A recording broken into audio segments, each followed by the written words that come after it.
ဟုတ်ကဲ့မင်္ဂလာပါဒီဗီဒီယိုကိုဝင်ရောက်ကြည့်ရှုပေးလို့ကျေးဇူးတင်ပါတယ်ဟုတ်ကဲ့ပါဒီတစ်ခေါက်မှာတော့ကျွန်တော်မိတ်ဆွေတကယ်ချင်းများကိုဒီ Google Map မှာလမ်းကြောင်းတွေ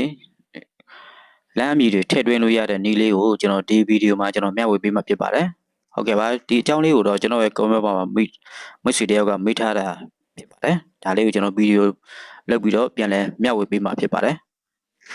လမ်းထက်မှာဖြစ်တဲ့အတွက်ကိုကျွန်တော်ဒီ Google Maps application လေးတစ်ခုတော့လိုပါတယ်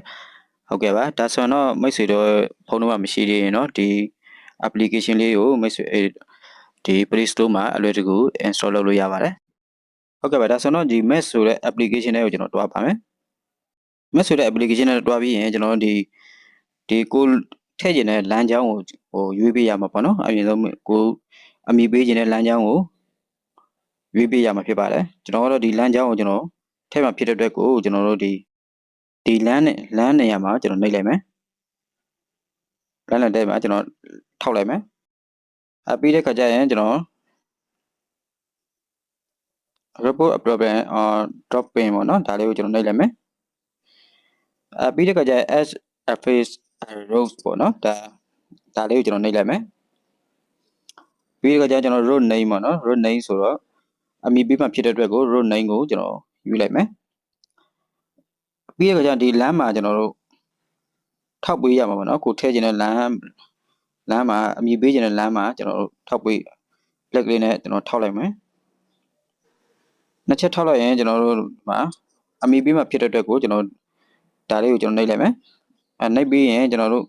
ဒီမှာလမ်းကြောင်းပေါ့နော်ဒီကိုပေးခြင်းတဲ့လမ်းအမည်ကိုဒီမှာလမ်းကြောင်းလေးကိုကျွန်တော်ဒီ plus ကလေးတွေကိုနှိပ်ပြီးတော့လမ်းကြောင်းလေးတွေဖော်ပေးရမှာဖြစ်ပါတယ်ဒီမှာနော် plus ကလေးနှိပ်ပြီးတော့လမ်းကြောင်းလေးတွေဖော်ပေးရမှာဖြစ်ပါတယ်ပြီးရင်ဒီမှာဒီဘက် language မဟုတ်ဘူးဆိုရင်လည်းကျွန်တော်တို့ဒီဘက် minus ကိုပြန်နှိပ်ဒီဘက် language ကိုကျွန်တော်ပြန်ထည့်လို့ရတယ်အမျိုးကျွန်တော်တို့ထည့်လို့ရမှာဖြစ်ပါတယ် plus minus နှိပ်ပြီးတော့ plus ကိုနှိပ်ပြီးတော့ဒီလမ်းကြောင်းကိုကျွန်တော်ဖော်ပေးရမှာဖြစ်ပါတယ်ဟုတ်ပြီဒီလမ်းကြောင်းကိုကျွန်တော်အမည်တစ်ခုပေးမှာဖြစ်တဲ့အတွက်ကို next ကိုတွားပါမယ်ကျွန်တော်တို့ name ပေးရမှာပေါ့နော် road name ပေးရမှာလမ်းအမည်ပေးရမှာဖြစ်ပါတယ်အမည်ပေးမှာဆိုတော့ကျွန်တော် Bandula လမ်းဆိုမှကျွန်တော်ရိုက်ထည့်လိုက်မယ်ပြီးတဲ့ခါကျရင်ကျွန်တော်တို့ဒီမှာဒီလမ်းနဲ့ပတ်သက်တဲ့အချက်လက်ကလေးတွေကိုဒီမှာဖြည့်ပေးလို့ရပါတယ်ကျွန်တော်ဥပမာပြတဲ့အနေနဲ့ကျွန်တော်ဒီလမ်းဒါလေးတွေကျွန်တော်မဖြည့်ပြတော့ပါဘူးဟုတ်ပြီဒါဆိုတော့ smith ကိုကျွန်တော်နှိပ်ပေးရမှာဖြစ်ပါတယ်ဟုတ်ပြီနော်ဒါဆိုတော့ကျွန်တော်တို့ Google ကကျွန်တော်စစ်စစ်ပြီးရင်တော့ကျွန်တော်တပတ်ဝန်းကျင်5ရက်တပတ်ဝန်းကျင်လောက်ဆိုရင်ကျွန်တော်ဒီ Google Map မှာဒီကျွန်တော်ပေးထားတဲ့လမ်းအမည်ကိုတွေ့ရမှာဖြစ်ပါတယ်ဒီနည်းလမ်းလေးကမိတ်ဆွေတို့ကိုကြိုက်တဲ့လမ်းတွေကိုကိုပေးခြင်းတဲ့လမ်းတွေကိုလမ်းကြောင်းအမည်တွေပေးခြင်းနဲ့ဆိုရင်တော့ဒီနည်းလမ်းလေးကမိတ်ဆွေတို့အတွက်အသုံးဝင်မှာဖြစ်ပါတယ်အားလုံးကိုကျေးဇူးတင်ပါတယ်